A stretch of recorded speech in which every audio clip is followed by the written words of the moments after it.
إذا عندك $140 تشتري الريلمي سي 75 اكس ولا الانفينكس هوت 60 برو.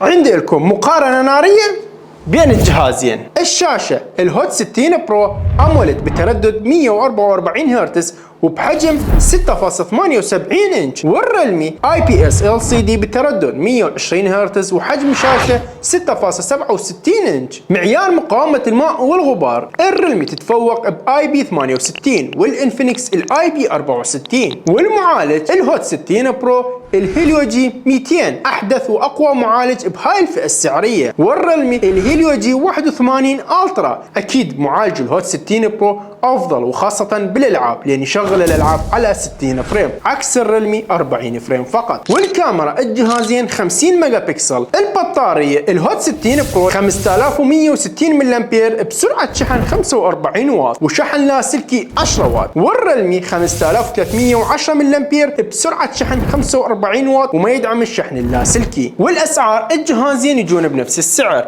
$143 ما يعادل بالعراقي 200,000. اذا يهمك شاشة ومعالج وفريمات عالية في الالعاب وكاميرا جيدة فانصحك بالهوت 60 برو.